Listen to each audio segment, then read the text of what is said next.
Wow, where to start with when reviewing the extra-long Doot? Well, if you've tried out the Envoy's horn, the shorter version of this, or if you've seen my guide where I said it's not a great weapon and figured that the long horn would be the same, just longer, well, no, not even close.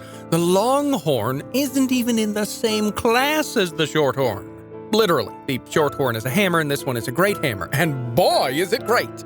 The range is better than the short horn and feels nice and chunky to swing about. If you've swung one of the great swords around and really liked it but wished it was a massive vuvuzela instead, you'll probably like the Envoy's longhorn.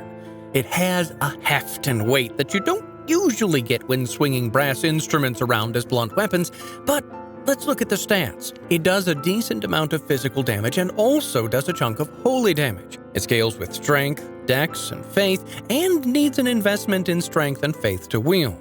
The strength scaling upgrades to a C at +9, and the faith scaling upgrades to a B at +10.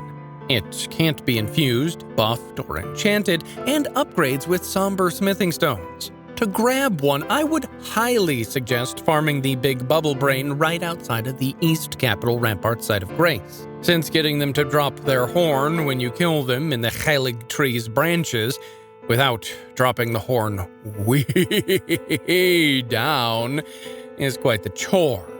Can be done, but painful. It has a low drop rate, but not crazy low like the Halo Scythe, but once you've gotten your honking horn hammer, the thing that really puts this horn over the top into the crazy fun-to-play rank, for me at least, is its weapon art. Now, I don't know what they were smoking over there at FromSoft, or maybe they had a really fun childhood, but when I see a vuvuzela, or a bassoon, or a clarinet, I don't immediately think that its main weapon skill will be a shower of bubbles. But just look, the bubbles have a shorter range than I'd like for its longer cast time, but when they hit hard, and they spread out to cover large mobs or hit all along the side of a big boss. But if you get up close, and they all hit, this can very quickly stagger even large bosses, and it just melts through their health bar. I mean, look, I literally had to let the falling star beast kill me several times so I could get enough footage of me killing it, because the bubbles just shredded through it so fast. And look at how quickly it got staggered. It's a thing of beauty.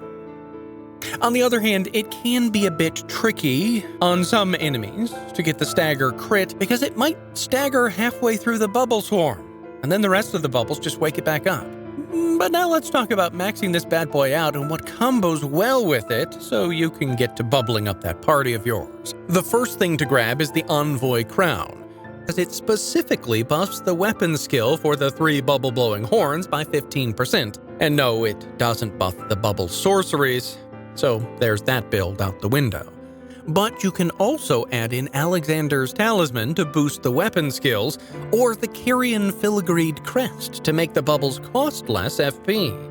And then the other 2 slots are open for any variety of buffs. If you're low level still, the 2 Fingers Heirloom will give some nice levels in Faith to boost the damage, as well as Marika's Scar or Sore Seal to give some more levels. But as you get higher in natural levels, you'll probably want to swap out for the Sacred Scorpion Charm to further boost holy damage. We did test the Winged and Rotten Winged Insignia Talismans, but the bubbles seem to not be considered successive hits, so they didn't get boosted in our tests. Then, you can also add in the Holy Shrouded Cracked tier to boost holy damage, and maybe the Stone Barb Cracked tier to break enemy poise easier. With all that stacked together, you've got a bubble-based clap cannon. Overall, it's a great hammer indeed, if you're wanting to do a paladin build or a bubble-only run, or maybe a handsome Squidward cosplay, or just want a really strong weapon to doot your way to victory. The Envoy's Longhorn is certainly worth your time, and somber stones to upgrade. And if this guide has been worth your time, please doot that subscribe button and give us a like. And also check out our monthly giveaway, and as always, we'll play with you again later.